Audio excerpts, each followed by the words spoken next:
converting to it. It's happening all over the world, and it is the most dangerous threat to humanity. Governments killed 262 million people in the 20th century. The number one cause of death is government. Our founders said that it is the number one danger. George Washington said government is like fire, a dangerous servant, a fearful master. It's time to rediscover that common sense and to get the police and the government and the system and the bureaucrats back under control. The only reason the police are being given this much power and allowed to get away with what I believe is clearly cold-blooded execution is because the power structure wants to have this paramilitary force in place to oppress the people. And that's on record. The drones, the NSA, the taser drones, the citizen spies, the TSA spying on you before you even fly. This is not what a free society is about. Liberty brings prosperity. Tyranny is going to bring bondage and poverty. It's not too late to start valuing human life again. It's not too late to say no to the New World Order. It's not too late to rediscover the Renaissance, the Magna Carta, the Bill of Rights, the Constitution, and Western civilization. I'm Alex Jones signing off for INFOWARS.com, PrisonPlanet.com, and INFOWARS Nightly News. Back to David Knight. Shooting a defenseless man who doesn't threaten you at all, who's unarmed, who's running away, shooting them in the back, that's murder, whether you're wearing a uniform or not. But because these guys are wearing uniforms, because they belong to a police union, they're getting away with this. The police chief said they did nothing wrong. How is that monopoly of force working out for Mexico? Do you really want to give a monopoly of force and take away guns from Americans and let only the police have it after seeing that clip? Look at what's happening in Mexico. Of course, you can't legally own a gun in Mexico. Does that stop the criminals there? Does that stop the police there? We've got the Knights Templar drug cartel is now making recruits eat children's hearts in an initiation rite.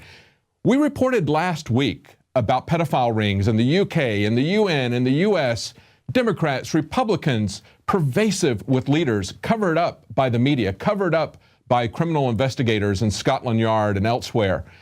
And now they're not just doing pedophile rings, they're using children for organ rings. Officials investigating an organ trafficking ring allegedly run by the Knights Templar cartel said there's evidence that the late gang boss there demanded that recruits prove their loyalty through an act of cannibalism.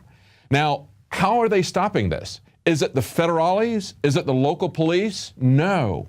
It's the vigilantes who have armed themselves illegally under Mexico law. They've armed themselves to protect themselves and their communities. Listen to this. This week, the leader of an armed vigilante group fighting the Knights Templar claimed his men rescued several children who were being taken in a refrigerated van to a Pacific port after they were kidnapped from a local school. See, that's the way it's going to happen. Ultimately, you are not going to be protected by the police. You are going to be protected by the armed citizenry, the militia. They protect us against insurrection, against rebellion, against invasion, and against these drug wars that have been created by our governments, by the Mexican government, especially by the American government. And look at how out of control the Knights Templar are. Now, this is going back to May of last year. And they're talking about how the entire Mexican province was set afire by this drug cartel that takes its name from an ancient monastic order. You've heard of the Knights Templar. They've set fire to lumber yards, to packing plants, to passenger buses, in a reign of terror. Some communities are fighting back, taking up arms. That's the only thing that is saving them at this moment. The only thing standing between these drug cartels and the people are these vigilante groups. They're even going after lime pickers. Here's a guy who chose to try to get help from the law. And so he goes to try with a convoy. These guys attacked him. Twice they attacked the convoy. The second time they killed everyone in the convoy. You've got another guy who had a sawmill that was burned to the ground because he wouldn't pay the protection money. You've got a rancher who won't give his name because of fear of reprisal. They are demanding protection money for each head of cattle that he has that is equal to any profit that he would make from selling it. And we see yet again why the Second Amendment is so fundamental to the safety and the liberty of the American people. Now, coming up right after the break, we have a breaking exclusive report that shows yet again how the government is setting itself against gun owners, against people who want to protect themselves legally. Stay tuned.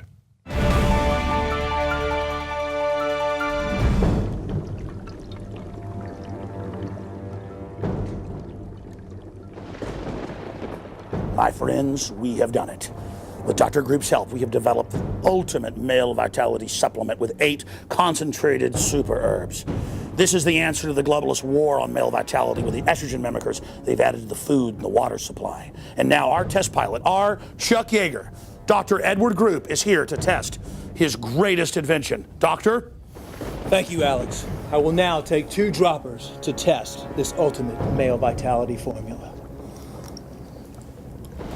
Ladies and gentlemen, this is a momentous moment.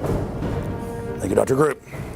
I will activate my muscles by doing push-ups. Ladies and gentlemen, this is it. This is the move. This is unprecedented. Ladies and gentlemen, we're going to see what happens right now. Oh my God! What the hell? Wait. Get out of here. Shut this down. This is not safe. This is not. Hold on. Settle down. Get another doctor. Something's wrong. Something's wrong with him. Help him. Ladies and gentlemen, we did not intend for that to happen. I take it personally. Do not have those problems. Again, these are authorized herbs, well known to be safe. Please, doctor, wait a minute. Ladies and gentlemen, we're just going to cut to commercial for just a moment. Cut. Get everybody out of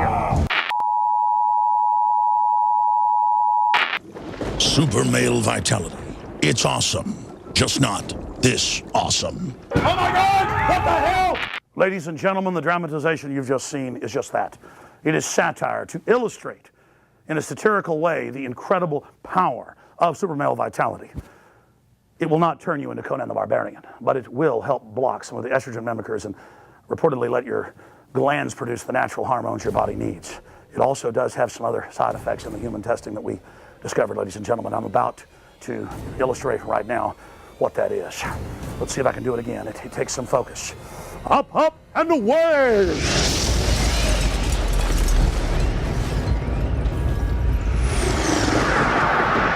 Start your journey to super male vitality today at InfoWarsLife.com.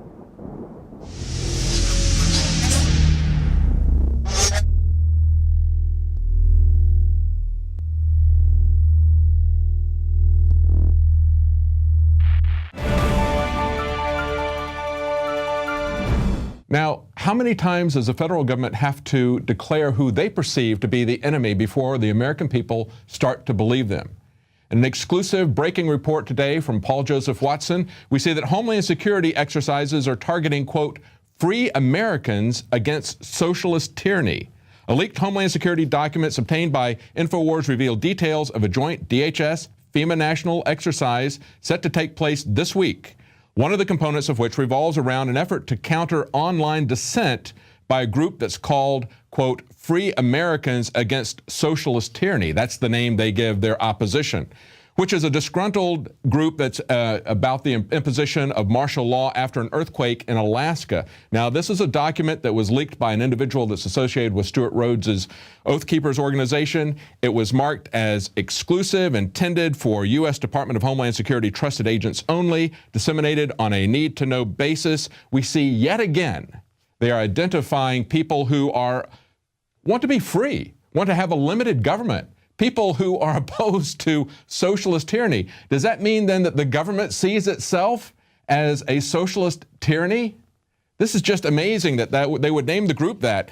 And we've seen this happen over and over again. We've seen this going back to 2009. We had an article in 2011 pointing out the many different ways that the government was accelerating the war against gun owners, against people who are conservative, libertarian, small government types, as well as Christians and veterans. We see this accelerating in 2009. Now, of course, in 2008, we had the election of Obama, who said he needed to have a domestic police force that was going to be more powerful than the Army. We also had the massive ripoff of the American public with the TARP bailout for the banksters who were too big to fail. A lot of people were very angry about that. They really started stepping up their efforts in 2009.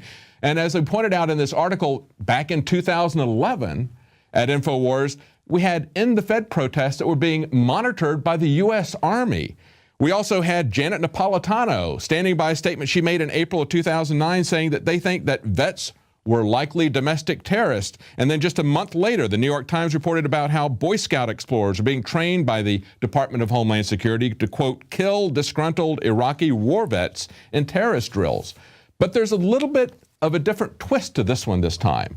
This time, they're still looking at the same people, but notice how in this scenario, they're focusing on social media and trying to see that as the root cause of this. They say the anti-government organizations are vocal on social media, and this organization, Free Americans Against Social Tyranny, is using social media to put out anti-U.S. rhetoric, focusing on the Department of Defense as well as to recruit like-minded individuals to join their cause. And again, they state that they think that the greatest threat is current government employees. So now they've moved from veterans to current employees who might read the truth in the alternative media and understand where this is all leading, what their government is up to.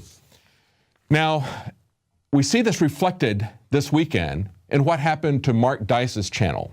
He had a YouTube channel with 55 million views, over 250,000 subscribers, taken down without warning, without any way to interact with them, without any due process. Of course, they just take it down. Now, this came out just a few days after Google announced that it was creating super flaggers who were going to be able to flag multiple videos, even YouTube sites, and have them taken down. And of course, it was announced in the UK press that one of these super flaggers was the UK government. Do you think maybe the US government is involved in that as well? Now, they still have the ultimate say-so. And what happened was there was a massive pushback on INFOWARS, on social media with Mark Dice's followers, and they recanted. They pushed that back. There is still hope that with enough of us standing up and saying something, we can still have a say-so at this point, but we need to do that. That is the point at which they are focusing their efforts, as we see from this scenario from Homeland Security and FEMA. And we also see that with CISPA, SOPA, ACTA, PIPA, and the Trans-Pacific Partnership, they want to use these same types of censorship tactics on websites, not just YouTube accounts. It's something that's very dangerous where there is no due process, there's no presumption of innocence, there's no communication that there's anything wrong. They just make you go dark. Now we see that in France, there's also been success as people there have pushed back. In an article today on InfoWars from Christina Serich, Vive la France, country bans Monsanto GMO corn before the sowing season. Now, France's agricultural ministry, that's the equivalent to the USDA here in America, banned the sale, use, and cultivation of Monsanto's MON 810 GMO corn. This is currently the only genetically modified crop authorized by the European Union, and it was seen as a slap in the face to the chief of science, Ann Glover, who stated on record that GMO has no adverse effect on human health. And they did this just before the spring planting season to make sure that it's not going to get out. Now we see from Wired magazine why they would want to do something like this. We've got a voracious worm that has evolved to eat biotech corn that was engineered to kill it here in the United States. Now this corn is called BT corn. That's the name of the pesticidal toxin-producing gene that it contains. Understand that this is a systemic pesticide. They thought it'd be a great idea to put the pesticide inside of the corn instead of on the outside of the corn. If it was on the outside of the corn, there's at least a chance that you could wash it off. If it's inside the corn, you can't get rid of it. If you eat it, you're going to be consuming all of the pesticide. And that pesticide, since 1996, has been put in the corn. It is now 3/4 of U.S. corn contains this systemic pesticide that was set up to kill rootworms and corn borers. But guess what? The rootworms and the corn borers have adapted. They say they've evolved. What they've done is they've selectively created other ones that are immune to this type of pesticide. They warned about this and said to keep that from happening, to keep this kind of natural selection from happening out of the DNA, that they needed to keep half of their corn non-GMO so that they would not produce these resistant strains. It even came out in 2002. That was a recommendation from the EPA, but of course Monsanto and other seed-producing big agri companies pushed back against that, and even the EPA backtracked on that. That is the power of big agri in America. That's why it's not happening here, unlike France. We need to stand up for our rights. We need to make sure that they can't poison our food, and we need to make sure that the police are held accountable when they execute people. Those things are not happening in America. People need to wake up. And if you will help us here at InfoWars, you can get a subscription